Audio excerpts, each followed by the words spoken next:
All right, welcome back, everybody, to the Rice Report. Geez, guys, we cover so many different topics here. I hope you keep up. We try to tie them all together. We've had AI conversations, economic, Wall Street, politics, spirituality. We try to cover the three things that nobody else wants to talk about, or you're told not to talk about in public, which is money, politics, and religion. And a big part of this is understanding that there are so many different pools of data, so much information out there that it's difficult to find out what to trust. Today's guest is Amanda Goodall. I found her on Twitter. I started following her account about 6-7 months ago, and data I'm not seeing anywhere else. And I make some phone calls and I look around, and it can all be verified. You know, the stuff I don't verify every post. I'm not that kind of stalker. But Amanda is out here actually sharing information, not only from data services and from her own data, but also from inside contacts in the industry. And one thing that's overwhelmingly apparent to me in my own life is the jobs market is not as strong as we're being told it is. And this is clearly something political. No politician in their jurisdiction or during their term wants to have poor employment numbers. That's one of the worst things that can happen. So everything has been politicized. And if you don't believe me, just take a machine and rewind the last 10 years of human history and look at reality and listen to what you're told. And you will find out that things are not as they appear. And Amanda is one of those people that is breaking through this fog and sharing information out there. And I'm so excited to have her on here today and talk about the employment market, which is what she focuses on and specializes on. So thank you, Amanda, for being here. I really appreciate it. Yeah, no, I'm excited to be here. This is a topic that nobody talks about, and it should be known. Yeah, I mean, two really important things to an economy that people don't talk about. Obviously, we talk about employment, but everyone just talks about BLS numbers, what the government is telling us that employment numbers are.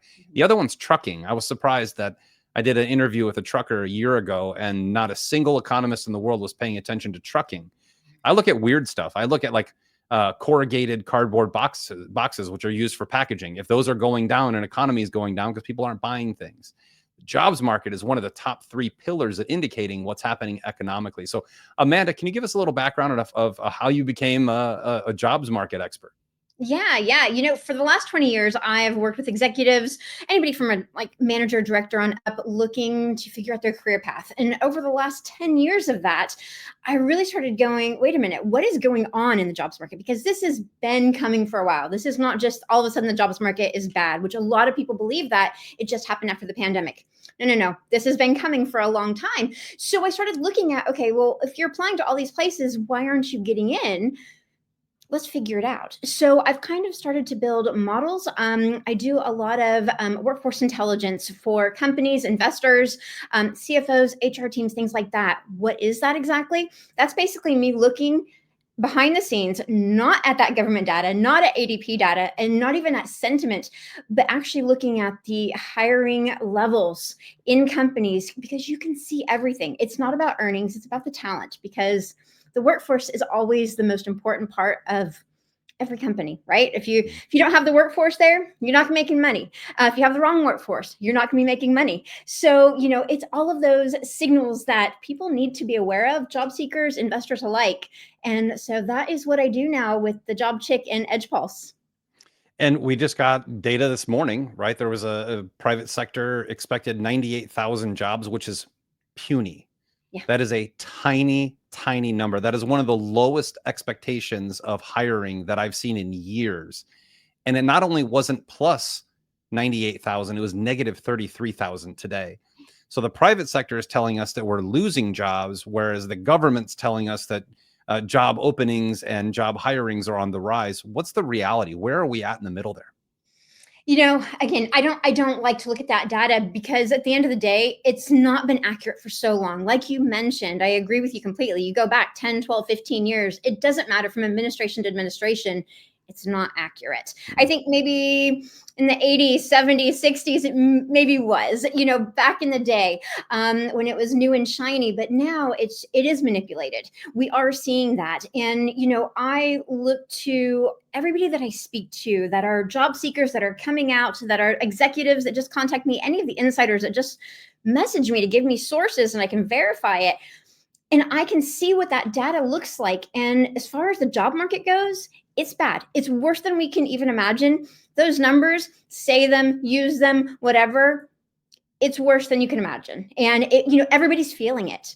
And at the end of the day, we have to just sit there going, if we all feel like it's bad, it's probably worse. than those numbers suggest, right? Yep. No, don't trust that, because today you're called a doomer. You'll be I know. called a doomer. That's the dumbest name I've ever heard in my life.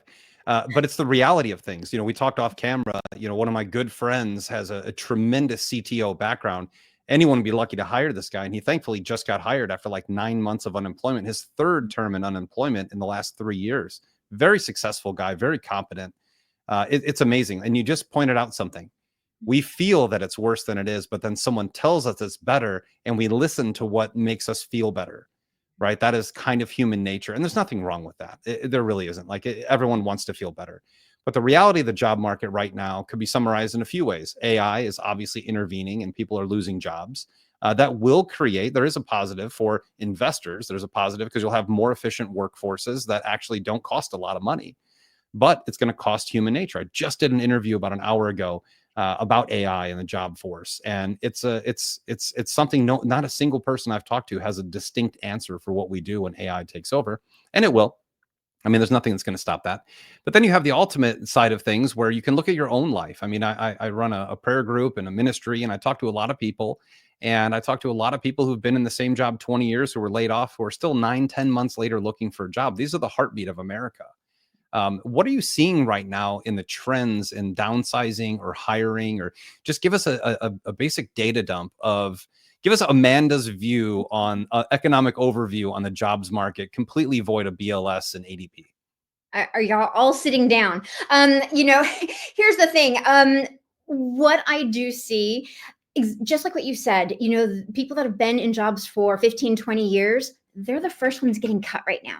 And everybody thinks it's all the newbies, first in, first out, right? That is not what it is, because the first in they have lower salaries, so they are not so much of a liability for the company. But somebody that has been there for 15, 20 years, yes, they have the knowledge, yes, they have the loyalty, yes, they know what to do, and they might be really good at it.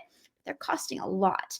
And I really started seeing this probably about February, March last year, just dealing with everybody that I do. Most of the people that I worked with as job seekers, and I really don't deal with a lot of them nowadays, but they're all 55 plus, right? So they're freaking out about this. They've been in their job for 20, 25 years, many of them, and they're at that point, and they're just like, I got laid off from Intel or whoever. I worked with somebody that was at Cisco for 29 years. I kid you not. And they were just laid off. And it's this reality that kind of hits to go, this is going to hit anybody. And, overall, anybody out there that is on Twitter or just online looking for jobs or whatever, they don't know what's coming. And what we are seeing with regards to jobs, warn notices aren't being used as often anymore. Companies are just starting to go, hey, we'll do a buyout, take severance. We just had one with Microsoft back in May when they laid off the 6,000, not the one that was here in July, but the one in 6,000. They were just like, you have 5 days to decide. You can take your severance, or you can go on a performance review. But if you aren't kept with the performance review, you don't get your severance. What is that? It's insane. But this is what's happening. It's this quiet cuts, and people like to name it something, I think maybe to make them feel better, but it's brutal. I'm not going to call it quiet cutting. I'm going to call it like brutal firing, because that's what it is. And so we have a lot of those things. Even Microsoft, today they're laying off the 9,000, and they're still saying we're still going to have performance cuts. So we're at like what, 17,000 cuts One in company. the last 2 months, one company. And, there's all kinds of problems with that anyway, but that's a lot of people when you look at it across the board, and, and there's more coming. So are we going to end up closer to 20? I would not be surprised. It could even go higher. Didn't Intel lay off like 48,000 or something in the past couple of years? I mean, Intel's been laying off like crazy. All of our tech companies, but this isn't just tech. This is the shipping industry, trucking, distribution, supply chain. Everyone's downsizing. Finance. Oh my gosh, finance like crazy. Now, of course, AI has a piece to this, but AI isn't prepared to take over for these people's roles yet. And even if it is prepared, they haven't officially implemented the agentic systems for AI to be able to replace these people. So what's the real story behind this? Loss of profits? I mean, what do you think is going on there? I think they're trying to cut costs and be that first one that does it. I mean, I look at Klarna, and I have a pet hate for fintech and neobanks and all that kind of stuff, as you Good, know, good. sure. But looking at Klarna from a workforce standpoint, they were very clever at what they did. They were able to do the work of a couple thousand and, not have so many people. I think it was like 800 people they didn't need to take on to be able to do the work of a couple thousand. Come a few months later, they were like, well, what we found out is that humans actually like talking to humans for customer support. So AI is not that great yet. Crazy. It's just crazy. Right? There's a lot of applications where it's really good, but unless you know how to utilize it and what your consumers actually want, and I think they were trying to be a really big first test case. And I think they've done a good service overall for that, for as much as I'm not a really big fan of the company, but it is telling other companies what people want. But it's a race. It's the AI race, right? And also there's a lot of investors out there that want their money. They want their ROI back. So, you have that on top of everything else. So it's going to be really sketch for the next 5-10 years, easy. Speaking to one of the big directors at Accenture at CES in January, and everybody's like, oh, the robots are coming in, and yes, we're starting to see the videos of them in the warehouses and things like that, and they're really cool. I mean, to be up close to them within like a foot is amazing. Some of them are kind of scary. I'm not gonna lie. Sure. The little dog ones are like, okay, whoa, but it's they're not there yet. They're not able to perform that. And even Accenture, who's working with NVIDIA on all of this, they're like, we're 10 plus years out for the big firms to make this a big deal, but it's 15, 20 for all the rest of the companies. So we're not there yet. But between the physical AI and, just like the digital AI that everybody's using, we're not there. And No. I'm wondering what it's going to do to jobs, because we are all going to lose jobs. We don't know how to change this. We don't know how to do everything. It's a little bit of a mess. And I think it's going to be really messy for a lot of people. And it's going to be scary for job seekers. I mean, let's just call it for what it is. Yeah, I mean, it's just reality.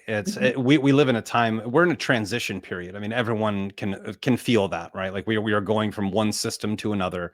We have an upgrade in technology. We have an upgrade in finance, digital capital, all the other things that we look at. So it should be expected. So anyone out there who's watching this, about half of my audience is investors, and for investors, this is actually exciting. CEOs, this is exciting. I don't know that most people know this. As a former CEO, I can tell you that the laws have changed systematically over the last 40 years, where a CEO has one obligation, one legal mandate, and that's to produce shareholder value. There is no mandate to produce societal value or quality products. It's just shareholder value. So some significant law changes need to be put in place to protect jobs. But also upgrades in technology always cost jobs, and it creates new jobs in the future. We'll talk about that near the end, because I think we want to end something like this on a positive note. Okay. Because it is, we got to try, right? We have to try. I have good news, so we can bring that up. Yes. Good. Yeah. Yeah. Well, let's talk about another thing that's actually costing a lot of American jobs, which is immigration and H-1B visas. And this is a topic no one talks about. Nobody talks about the infiltration of H-1B visas. I live in a neighborhood that's probably filled. I don't ask people if they're an H-1B, but I can assume by looking at our population and listening to the language that we have a lot of H-1B visas in my neighborhood. You just did a post on this the other day about Microsoft looking to get 6,000. Yeah. Was that right? 6,000 H-1B visas? Yeah, like that was 6,300. Yeah, it's insane. Walk through what an H-1B hire is for us first. Oh my gosh, I don't actually know them very well, to be completely honest. I've never really dealt with it, just dealing with executives mainly, here in the States or in Europe. But, it's bringing in, cheaper workers. It's like it's like a wage decrease. They can do like X amount of percent. I know there's a lottery for H-1B for everybody that can apply for that. And companies can go in and say, hey, we need this many. And they try to get the right workers. So, but for what's going on with Microsoft, and I'll just bring that one up because this one is kind of what I spoke about. This is fresh. You have all of these layoffs going with Microsoft for the last like 60 days, and knowing that they were coming this week as well. And they announced that they needed 6,300 during the same time period. that's really bad optics. Like, where are their PR people? Yeah, Like, horrible optics. were they laid off? You know, Yeah, layoffs. H-1B visas are not for Americans. These are Right. foreign workers they want to import into America.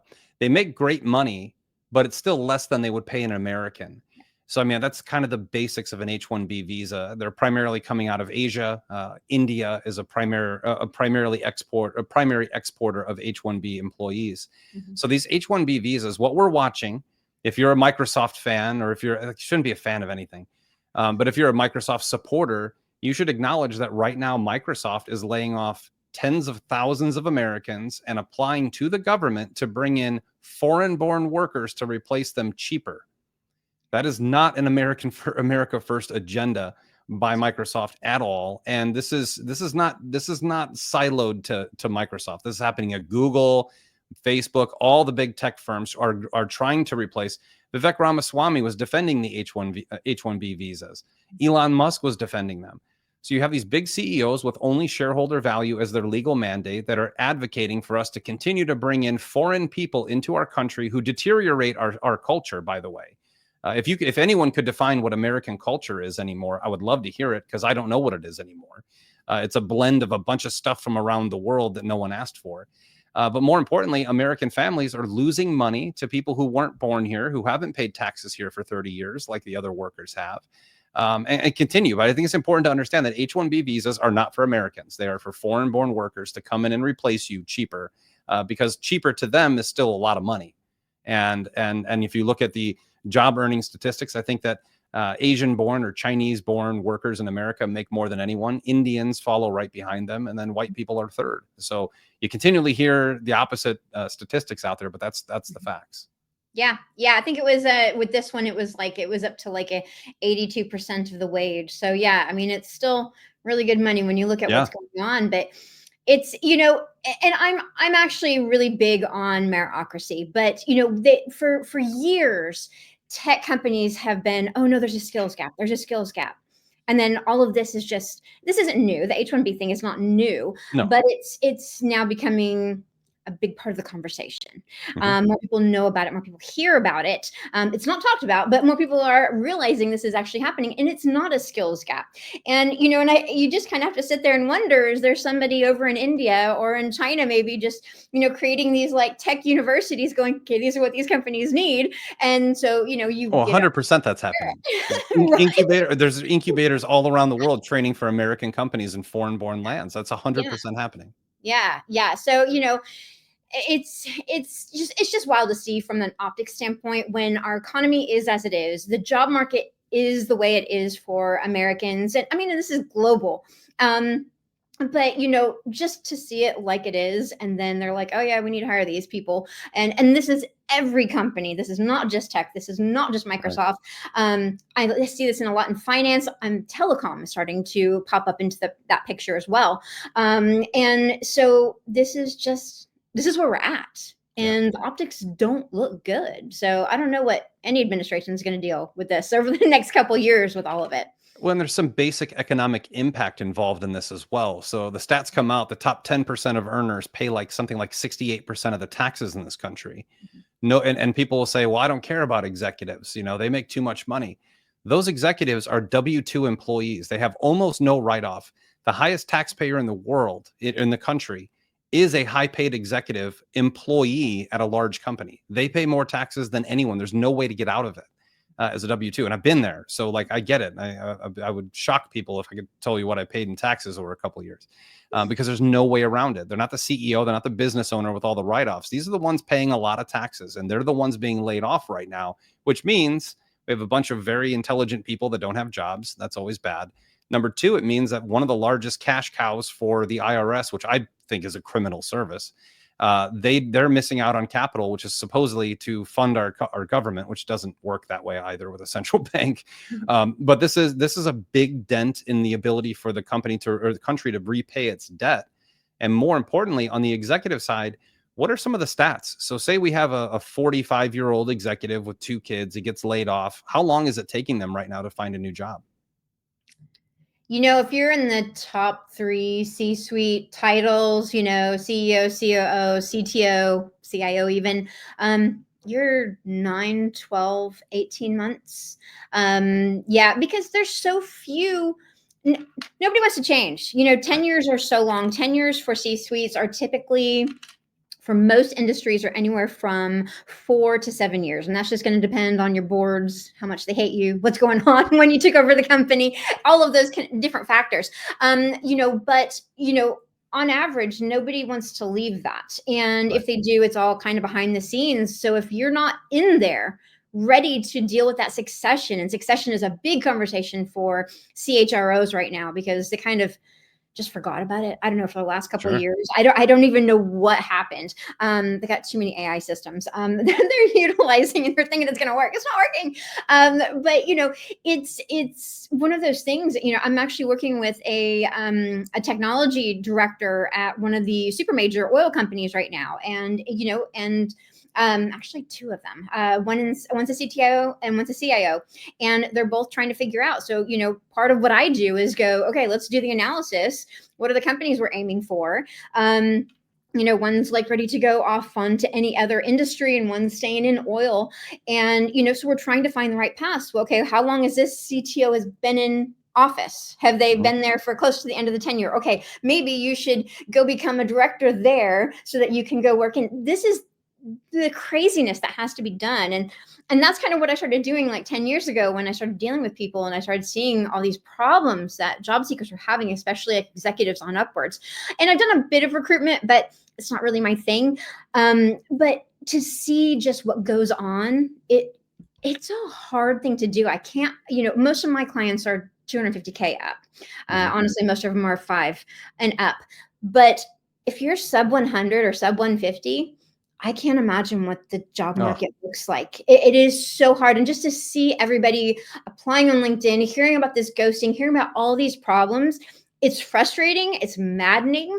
And, and it's not their fault. It's not like we were taught how to do this in school. Right. And then just to have all of this stuff going on with AI and recruiters being inexperienced, and it's a mess.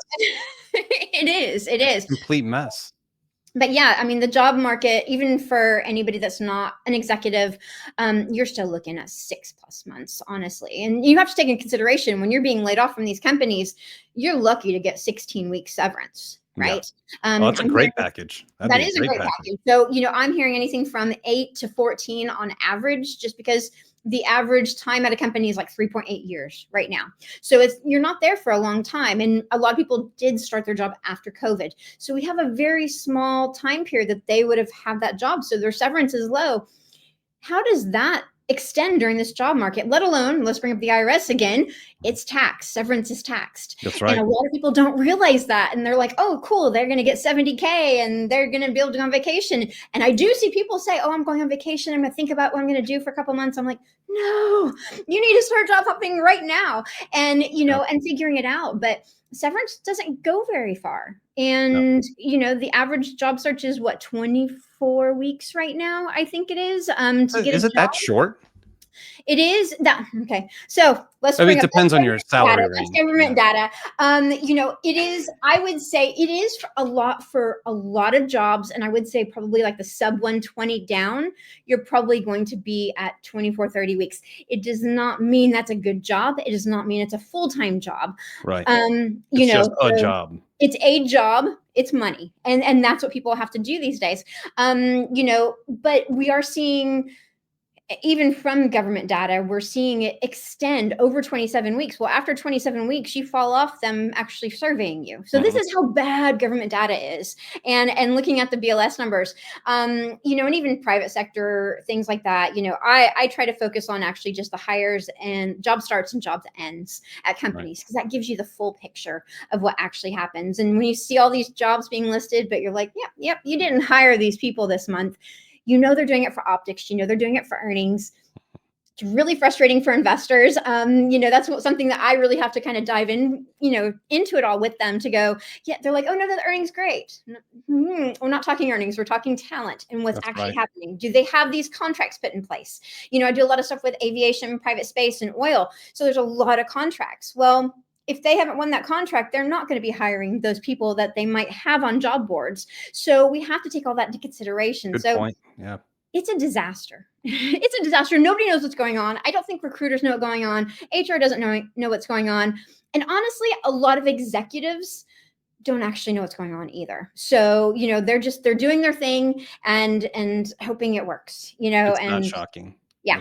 That's Yeah. not shocking in today's day. I mean, go to a restaurant, like three out of 10 waiters or servers at your restaurant will be amazing. The other 7 don't care.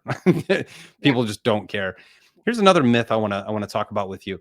I keep hearing over and over again from statists and people who trust government data that wage earning or wage growth is the greatest it's ever been. Is that true? Is there any truth to that on the street? Okay. On the street, maybe in like a few sectors, like 3, where, you might be getting like a $2 an hour raise. Okay. That's nothing. So yes, that's true. Not for everybody and not for most industries either. So, and I know we hear that a lot. It's in mainstream media. Don't listen to it. It's complete garbage. There was after the pandemic, we had a really big boom where people were seeing 30, 40, 50% increases to get them to come back to work. Because nobody wanted to. They were still getting the money from the government. They were like, I can stay home. This is great. And what happened is companies just went, okay, we're going to give you all of this. And we're going to give you a bonus to start. I mean, you even remember that. I mean, it was like Burger King. You were getting like Signing bonuses. What is that? What is that? You shouldn't be having to entice people to want to work and make money, right? Right. It just, I don't know, it's mind blowing to me. But we did see that big increase, late 21, 22. Well, now that doesn't exist anymore. So, companies are changing titles. They're letting go of people through attrition or severance or buyouts or whatever they want to call it. And they're coming up with new jobs, and they're being able to bring AI into it, which has been like this magical solution for them, where they can go, oh, this is a new AI job. It's not the same job at all, but this job pays this. Right. So they can offer a lower salary. So, but under a different title. Yeah, under a different title. So that's the way they're gaming the system, is by saying, oh, there is wage growth because this lower title is making more than it used to, but the person actually had a higher title and is making less than they used to. Yeah. Another way of gaming the system. It is. It is. What actually concerns me with this Microsoft thing that's going on, I know I bring up Microsoft a lot, but this has been in my brain for the last couple of days. No, it tells a story of a market. Like if somebody's big as Microsoft, whatever they're doing, the market either has followed or will follow. They will. They definitely will. And some have, I would say. They are changing. They are getting rid of some of their non-technical sellers. And, that can just kind of deal with the product and things like that. And they're saying you need to get more AI savvy. You need to become more technical, or you're going to be out the door because you're going to have to perform. So all of this performance, like this PIP, is all going to be upon them. But what they are doing, and this is what concerns me, they're changing their job titles from technical sellers to solution engineers.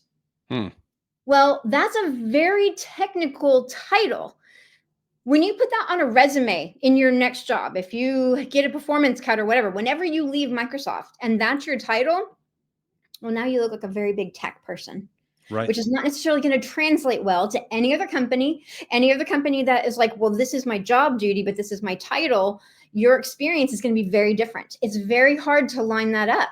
And, we are going to see more companies do this. I'm already seeing companies do this. I mean, no company has like a universal title hierarchy at all. I wish they did. That would make sense. They can't even figure out how to do salary based on skill. So we'll leave it at that, and title maybe someday, but I'm not going to hold my breath on that one. But don't hold your breath on that. No, but this is actually what worries me the most, just dealing with people because they're like, well, this is what I was. Well, now I'm looking for these jobs and they don't exist, or I'm not qualified for these jobs. And most job seekers don't know how to translate that and to deal with it. And if a recruiter sees that, just like they look at it and, pre-pandemic, they were just like, oh my gosh, you're a job hopper. You were there only for 3 or 4 years or whatever. They only know how to look at certain job titles. There's very few really good recruiters out there. And they just look at the job titles and go, well, we're not hiring for that. Or that's not the experience we want, because people don't know how to explain that change. So Makes That's a sense. worrying issue for me, and I think all job seekers should really be hyper aware of that. They always say, "Oh, promotions are happening." We have a lot of promotions happening at Accenture. They haven't done the salary increase in 6 months. I think it's supposed to happen like November, December, but they're upgrading their job titles this summer. I think people forget that Accenture used to be Arthur Anderson, and they have. Am I right? They changed the name or the consulting Part of it, firm. yeah, yeah, Yeah. yeah. So Arthur Anderson was involved with Enron, one of the biggest layoffs in American history. And then Accenture, every 3 to 5 years, has massive layoffs. I mean, this is just part of business. So like, I don't want to be in here and gripe on things. It is Yeah. part of the cyclical nature of business. You hire in classes and cohorts, and those classes and cohorts, they serve their purpose. They increase or decrease revenue in a certain area, and then you swap them out for somebody cheaper. This is the American profiteer way, and it is just the way business has been done since ancient times. This isn't like anything new here. The Nothing new. problem is that there's no standardization, is what I'm hearing. Is that there's, when you said the name outcome engineer, that reminded me of a friend of mine about 15 years ago. We had a friend that nobody figured out what the hell this guy did for a living. Nobody knew what he did. And he really didn't work. He just kind of got consulting checks every now and then. And we're like, what do you actually do? And he said, oh, I'm an outcome engineer. And it was a joke. He was just a fixer. Like Yeah. a company would have a problem, and it could be any problem. He's a very smart guy. Mhm. But now that's an official job title. That's not a joke at a bar. That's now an official job title at Microsoft. It's real stuff, and we're seeing that in a lot of companies that are doing that. And what is that going to translate to when they go into their next job? That's a hard situation, and to deal with that on small levels before, okay, that was manageable, but this, now that all companies are starting to like get on that bandwagon, Mhm. I'm worried. I'm worried about that for the job seekers. I feel like that's going to extend the length of the job search because they're not going to know what to do. And Right. it's not their fault. It's An companies. initial pairing for a job seeker, they're going into like a website, and the website's looking for keywords to match with their keywords. And if your job title doesn't match the keyword they're looking for, you're not going to be found. A Yep. big part of the problem, I never really thought about that's a big part of the problem. The continually, quicksand of job titles, which are funny. I mean, maybe we'll do an episode in a few months of like, just keep digging, like some of the funniest job titles in the world. There are some funny ones out there. But at the same time, we have, okay, so one thing I've been talking about, and I was called a doomer, conspiracy theorist, whatever, years ago, saying like they're lying to us about the jobs, which is obvious. It's obvious, right? Like we know that. Then they revised all the labor numbers, the BLS. Well, the BLS is like, if you're paying attention to that, you're like, good luck. But at the same time, BLS on its own is a model for the rest of the world. If they can get away with it, we can get away with it. I think ADP has been very good with some of their information, that, or ADP. Mhm. ADP. Yeah, they've been very. I have ADT next door neighbor. There's a truck out front. Confuse me for their alarm. But they've been good because they're actual payroll. That's a payroll company. I trust that data more than I trust the opinion of the BLS, to be honest with you. But it's great to get information from you, who's helping people find jobs and working with companies that are laying people off. This is the type of information we need in the world, especially from an investor standpoint. If you're investing in overall market indices, or you're investing in debt, you really need to know what the employment market looks like, especially if you're in consumer goods, because if nobody has a job, nobody has any money. If they don't have any money, they can't buy the things that drive profit for the company you invested in. These are really bottom up conversations, and ones that need to be had more often. But there are positive things here, guys. I think the big thing that I see watching I check your account every day, and some of the stats you put out there are just like, huh? Like, Yeah. what? They're laying off how many? But you don't hear this on Fox News. You don't hear this on Fox Business. You don't hear this on CNN. You don't hear any of this information. The Wall Street Journal covers BLS. They'll write a 12-page article breaking down the BLS. But what they don't do is they don't include the foreign-born workers or the minimum wage jobs. Most of our job growth has been second jobs, which are minimum wage or just above, primarily from non-native born Americans. That's what we've seen in the last 4 or 5 years. In your space, it's a little different, like dealing with executives. You're primarily dealing with Americans in those positions, I would assume. That's my Yeah, assumption. yeah, pretty accurate. But they're not really a big part of the equation. When you're looking, like BLS is telling you, here's all the, back in the day, the newspaper routes that people took on, right? These are they took a job at 7-Eleven. They now have a W-2. So I can track somebody who didn't have a W-2 last week who now does. These aren't jobs that are like prosperous, that bring prosperity to families. And even in the one thing no one talks about is the executive level. So I wanted to have you on here today. There are certainly going to be people who watch this and say, I don't have any empathy for them. That's fine. You're absolutely allowed to feel that way. It's America. I live in that world, and I have lots of friends in that world, and I've experienced their pain with them. I've watched them struggle to find jobs, and these are people who, again, pay the most taxes, and this market is in tremendous neglect. And like you said, they're the first to go, which is sad.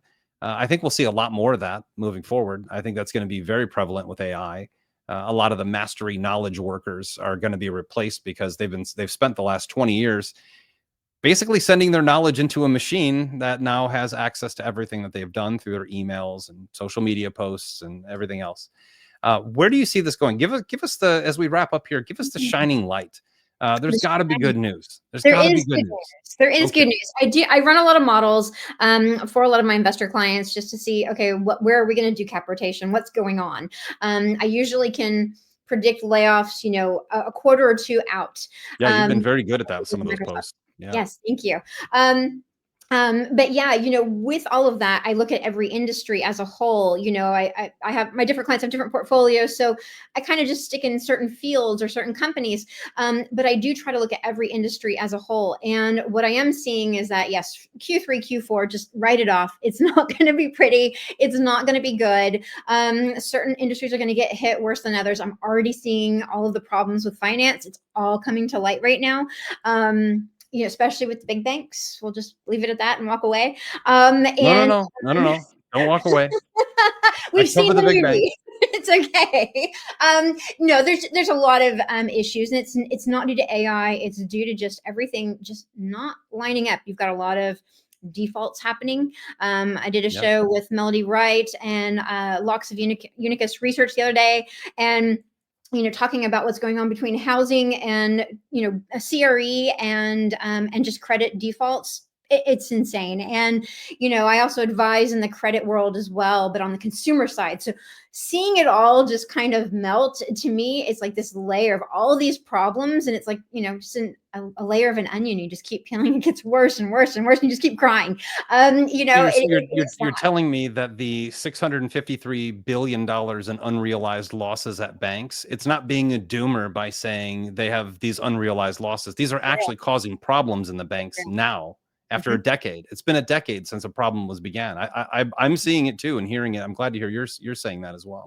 Yeah. And so that's a problem. So I do see that in finance. I think Q3 finance, probably towards the end of Q3, we're going to see a lot more. I mean, JP Morgan and Goldman Sachs have already been doing layoffs this year and saying it's going to be a lot. I think it's going to be more, but I'm also seeing stuff with like Wells Fargo, Bank of America, Citi, Capital One, it's, you name it, Wall Street, you're on watch. It's not every job, but be aware of what's going on for sure. The good news is that hold on before the good news. Oh, okay. Well, you are a doomer. No. I just want the truth. It has nothing to do with, like, I actually think from the doom perspective, like, it's Sun Tzu Art of War, know thy enemy. Right. The enemy right now is something that's tricking me to become poor. I don't want to be poor. So I want to know what the enemy is doing so I can make proper battle plans to succeed. And I think ultimately this economy has to throw up. We've been putting a Band-Aid on a bullet hole for 15 years, 20 years now. Eventually something has to change. But the good news is it has to happen. The longer it's like having to throw up, right? If your stomach is upset and you're trying, like, you feel horrible, and then you throw up, you feel great. Something like that has to happen. So I don't even remember where I was going on that. I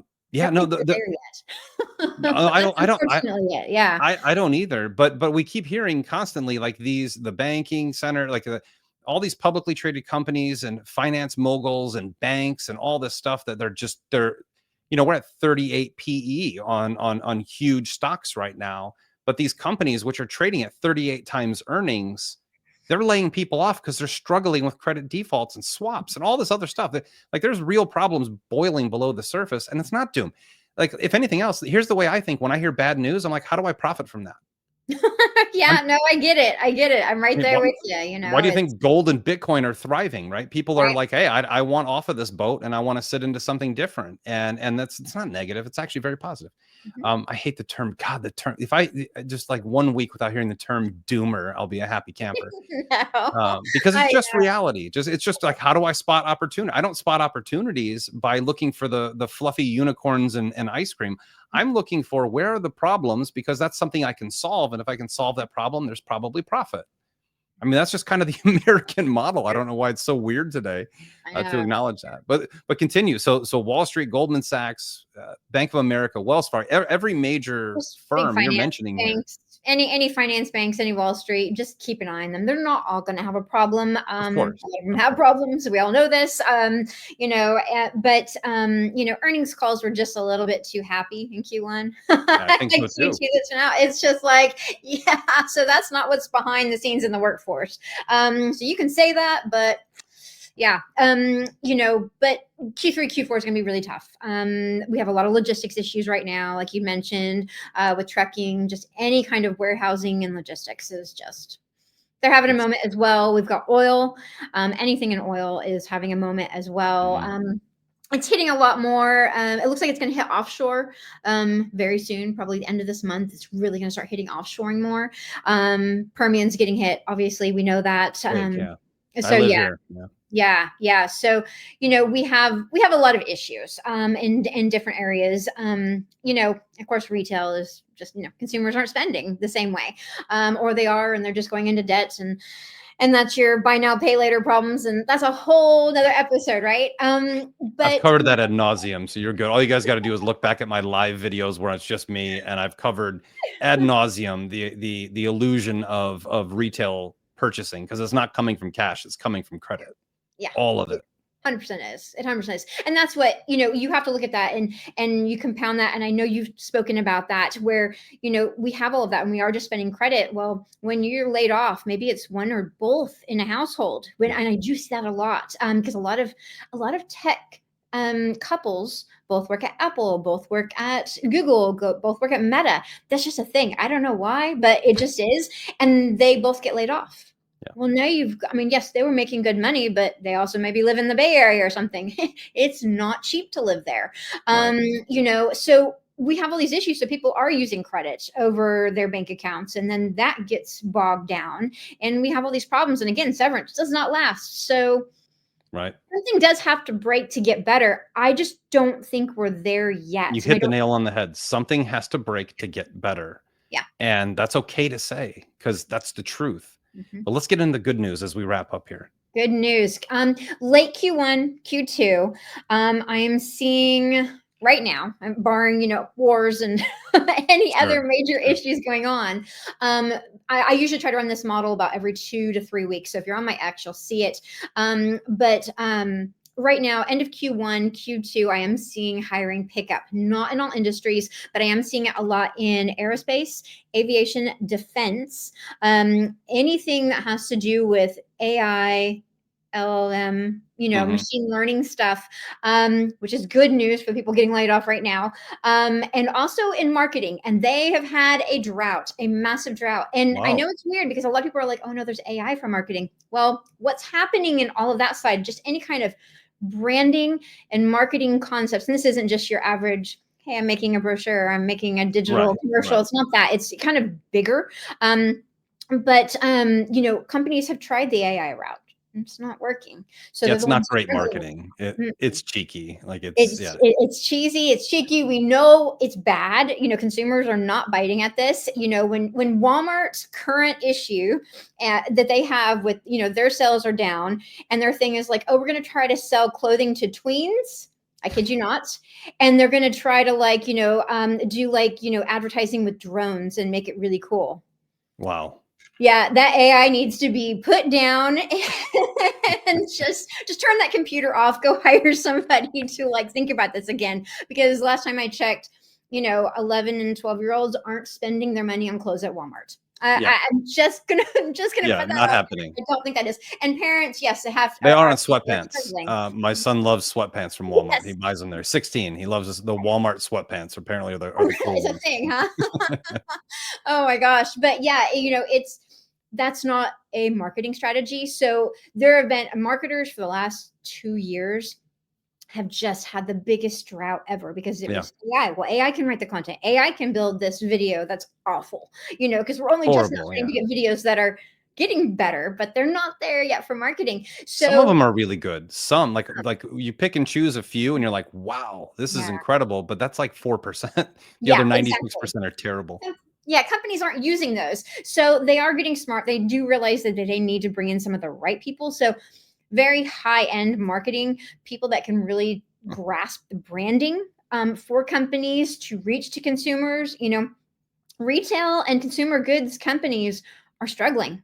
Yeah. And we're already seeing those numbers dip down in sales. So how long can they hold out? Marketing is going to be the last business to go because everybody has to sell something one day. They've just neglected it so much because of AI. And it's not to say that AI is not going to be used in their marketing, but they're realizing humans are better at doing that Sure. than a Sure. computer at this moment, at least. So a bit of a reprieve for that. But How yeah, does your model work? Like how do you come to these predictions? I look at They've a been lot. accurate. I've been watching you for a while, so I'm not doubting the model. I'm just Yeah. curious. And don't share your secret sauce, of Oh, course, but like just I curious. I would have to kill everybody. So I wouldn't want to do that. So no, I look at stuff very differently, as you know. Hmm. I try to provide a very deep context on why and where this is going, and it's all based on workforce. So when companies are hiring certain levels, whether it's like a job level or certain positions, you have to look at what's going on and how they're hiring. What contracts do they have? What partnerships do they just build? What mergers are going on? Where do they need to go?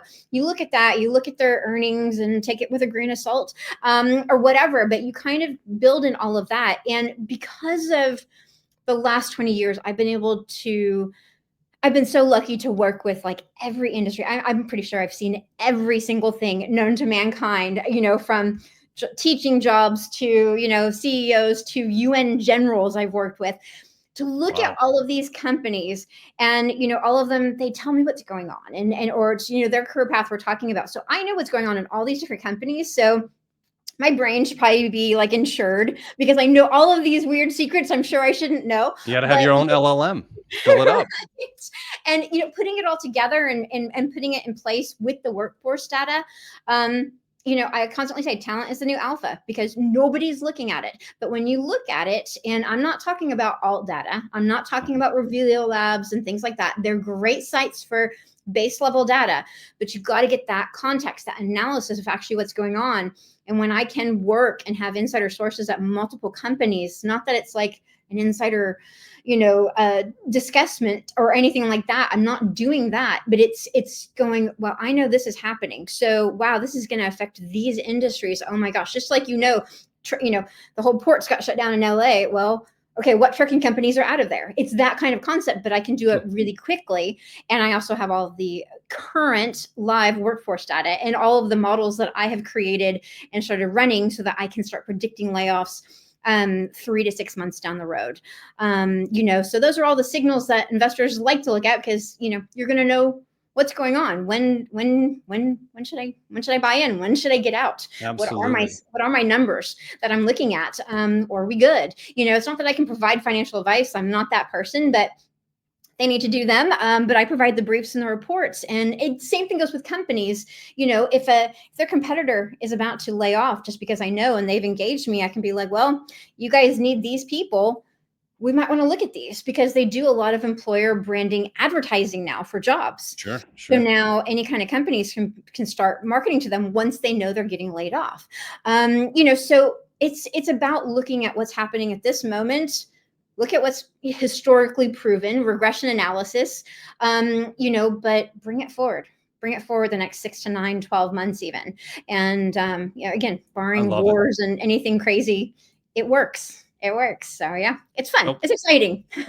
Well, that's good. So we have a positive outlook for Q1, Q2 next year. The rest of this year is probably going to be much of the same, much ado about nothing, which is, like I said, again, Band-Aid on a bullet hole for 15 years. Eventually, it's going to bleed out somewhere. And it bleeds out in the workplace first. We pay the price first, and the big guys sitting in the ivory towers, don't ever pay a price. Yep. But Amanda, this is so cool. Thank you so much for coming on here. I just reached out to her totally randomly on Twitter. I was like, I follow you. Can you please come on here and talk about the jobs market? And I'm blown away.